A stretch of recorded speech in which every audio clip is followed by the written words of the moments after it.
Greetings and welcome to episode 1 of season 2 of Nightlife, the Northwest High School podcast. I'm Bill Bangert, 1979 grad of Northwest High School. My co-host is Brad Watkins. Brad, how are you? Doing great, Bill. Good to see you. We are recording this here at the Northwest Career Technology Center. Very, very impressive facility. Great crew of Butler Tech students and other people helping us out today. We have two guests with us, Susan Smith, the Northwest High School principal. Susan, good morning. Good morning. And Winston Licata, the Northwest High School Dean of Students and Assistant Athletic Director. Good morning. Good morning. Thanks for joining us. Today we're going to talk about some high school initiatives at Northwest for the 2018-19 school year and also the Absence Intervention Program. Susan, why don't we start out with you? What are some new things happening for Northwest during the 18-19 school year? Well, we've had a great start to the year. We have a couple new initiatives, one of them being our advisory program. So we've completely readjusted our bell schedule, and students go to 20 minutes of advisory each day. Each day of the week has a different theme. So, keep talking? Yeah. Okay. Each day has a different theme. So Mondays, we get into restorative circles and talk about some social issues. Like this month, we're actually talking about our theme for this year, which is Northwest Better Together. So students are building a community within their advisory groups. Tuesdays, we do an article of the week that's high interest, and we talk about responses to that article.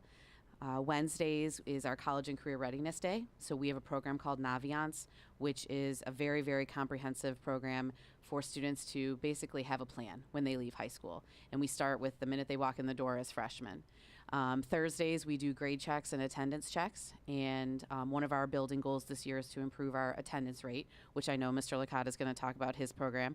And then Fridays, we do club meetings. So if you're part of United Knights or if you're part of one of our Butler Tech program, CTSO, or if you are in Senate, your meeting happens on Friday during advisory, so we're not having kids miss class. So the program's worked really well so far this year. So what changed in the bell schedule and what brought that about? So we were realizing that we had a lot of activities we wanted students to be able to complete, but we didn't have time in the day for them to do so. So between second and third bell, we took 20 minutes out of our fourth bell period, which is the lunch bell, where students were having study hall time. And we figured, let's reconfigure and plan better activities to do in that 20 minutes. So we moved the 20 minutes between second and third bell.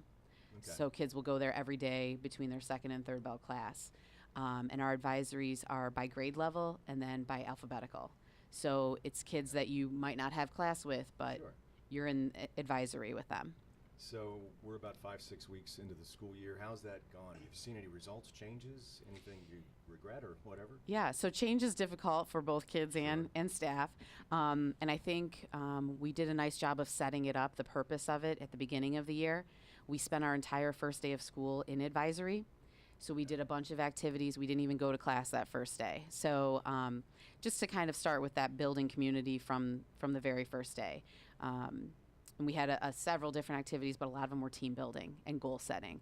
And so I think that kind of set the tone for the rest of the year for both the kids and the teachers, that this program was going to be beneficial to everyone. Okay. Do you think that's going to trickle down to other parts of the school, or what's going to happen in the future with this, do you think? So we'd like to continue it moving forward, and something that we are proud about is that students would have the same advisor for 4 years. Oh, wow. So they'll get to know that adult in this building extremely well, and you meet them as a fun, squirrely ninth grader, and then our senior advisors read their names at graduation. So it's a fun program, Yeah. that it's that adult that's your constant throughout your high school career and watches you grow and helps change with you and those kinds of things. So we like that. What about staff? Any staff changes? Anybody we need to know about? For the first time in the 14 years I've been an administrator, I only had one new teacher. Okay. Mr. Gaines, he's wonderful. He's a community member and parent here. So he joined our staff in the English department. And we have a few new classified staff, but other than that, we have our same crew from last year who got to come back, so it's good. That's good. Yeah. What about any other initiatives that we need to know about? Well, I do want to talk again about our Better Together theme. Yeah. We wanted something that would really unify the staff. This was actually student-driven. Last year, some students came to us and said, we need to acknowledge that we have kids who struggle mentally, and they wanted to do a suicide prevention week here at school. Again, all student driven. They planned all the activities. We had our counselor, Ms. Schuler, who kind of took the lead on it. And throughout that week and planning things, I said, well, what's going to be your theme? I know your theme's not the word suicide. What are we going to do? They said, we just feel like we're all better together. And so we wanted to move into this year with that being the theme of everything that we do. So the advisory program fit very well into that because obviously it's kids learning from adults, but also adults are learning from the kids and learning more about them and building those relationships. So we've incorporated that theme into everything that we've done throughout the year, and I think it's just a good unifying, easy, catchy theme that really encompasses what we're trying to do. And that kind of builds on the suicide prevention aspect of things. Where I work at the University of Cincinnati, I work with the School of Social Work, and we had Dr. Jennifer Wright-Berriman, who is a suicide expert, and she talks about how you've got to get a dialogue going, and that fits into the Better Together thing because it is a difficult topic to talk about, especially for teenagers, and everybody, coming together to talk about that just helps alleviate the problem, I guess. Yeah, and also kids are part of so many different communities. So there's their neighborhood community, there's their school community. So we just want them to recognize that while they're here at school, we are all better together, and we can have these open dialogues, these tough conversations to make sure we're helping kids, meeting their needs, and they know that we're here for them. Right. And Better Together, that means a whole community. What sort of partnerships is Northwest High School working with this year? So we always love to give a shout out to the credit union, the Cincinnati Federal Police Credit Union. They're the closest branch is on Springdale. They are here all the time. I think that some students think that they work here, but we have our credit union branch in the cafeteria run by Butler Tech students, Mr. Clark's financial services students. So you can do all your banking right here at school. But beyond that, they donate their time, and their main objective is to have kids be more financial literate. Mm-hmm. And so they plan activities with us throughout the year about financial literacy and how kids can, avoid credit card debt and what does that mean to take out a mortgage and those kinds of things. So we do 2 big events with them throughout the year, but then this year, since we have the advisory program, the whole month of January, we figured New Year's resolution would be a good time to talk about money. Sure. So they're going to plan advisory activities for us. So the credit union is wonderful to us in that regard. Anything else about the advisory program that people should know about? I'm trying to think. Anybody else can chime in if you have anything to add on that, Winston? Well, what I would add to it is that, like she was talking about, on our Thursdays we have attendance checks and things like that. So the teachers are actually going through and making sure the students are aware of what their attendance is and that maybe they can make some changes moving forward. And I'll probably talk a little bit about that moving forward into the part that I have. But I think that's a great thing for the kids to just see that I've had this many days absent and I need to change it. And it also adding those grade checks in there, I think that's a great thing for an adult to take ownership with the student in their grades. I think that's a great thing as well. And I'd add that I'm going to add that it's the best part of my day, being out and getting to visit different advisories, throughout the course of a week, throughout the course of a month. It's been a way to motivate our administrative team to get out and be in a classroom and, see our kids on talking about different things, and seeing our teachers not delivering necessarily content, throughout the day and building relationships and having good conversation and going through fun activities. I think we did like an escape room activity. Oh, really? That I think only one, well, I can tell You're you still this. missing someone? Yeah. I can tell you this, our defensive coordinator and I couldn't get it done.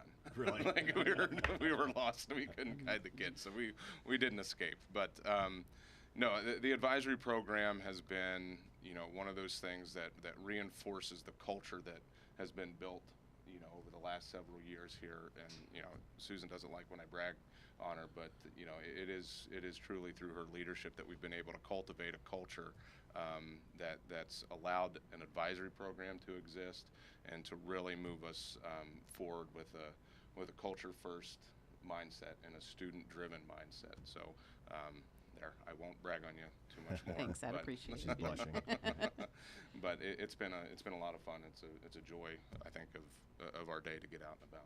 Well, it's palpable as being a former student here and coming back here, and there were some ups and downs over the years since I graduated way back when, but you can feel the palpable energy. You really can, just walking in this building, and you guys are doing a great job. It's very, very Thank impressive. you. Winston, talk about the absence intervention program. What's that all about? Last year, the state of Ohio put in place House Bill 410, which is going to address habitual truancy. Basically, a student, it's all about communication is the key. So if a student has a certain number of absences, we have to send a letter home to tell the parent. And that piece of paper, is a good piece that's going to let them know, I got to get my kid to school as much as I possibly can. And then after that, if a student hits something we call a absence trigger, which is, say they have 30 hours of absence consecutively, or 42 in a month, or 72 in the entire school year, they would have to have something called an absence intervention plan, which an absence intervention plan is not like, basically what we do is call them in and we try to figure out what barriers are causing them to not be able to attend school. So we'll go through a list of things that we can do to change that, or we can offer other wraparound services such as transportation and things like that, get them in contact with people that they need to talk to possibly change this. A lot of times it's just on the kid to get to school. So letting them know that you're aware that, or letting them know that you're watching them is a big thing. So after that, we have something in Northwest called diversionary court, and diversionary court is a way for us to have a magistrate from Hamilton County come down and meet with those kids and give them some type of guidance, and it kind of puts the onus on them to take care of their. I was going to say that's going to get their attention Yes, for sure. yes. You get a magistrate in here. So it's important that they listen to them and change their behavior, and we meet with them periodically. After 3 months, we'll meet back with them and say, how's it going? And if it's not going well, then they may refer them official down to Hamilton County, but we'd like to not get to that point. Right. Some of the things that we put in place here in our building to try to curb that attendance, we've got this thing called the Night Card Incentive Program, which we everybody that has like 90% attendance or above will receive some type of incentive. Okay. Those that have 100% attendance, and they'll get more items. We have this thing called Flaming Hot Friday, where we play music hot, hot, hot, and we give Okay. out Cheetos to every kid that has a certain level of attendance, and it lets the kids be aware that if you attend school, you can receive certain things. We have parking spots available, half off parking spots. Okay. You can get tickets to sporting events and things like that. So Brad's well aware of that. Yeah, love it. But we're doing a lot of things here to try to make kids aware of attendance and help them. If they have an adult that takes ownership with them, I think that goes a long way. I think if they're just by themselves and they don't know what to do, they're like, I have lots of things going on in my life. If you let them know that you care, things are going to change, I think. So Sure. I think We're that's, fairly early on in this. Are you seeing any results, any data yet? Or well, anything like last that? year when we first instilled our programs, we ended up making a 4% decrease in our attendance. Okay. Or 4% decrease in the number of students that are not attending over 90%. So Mhm.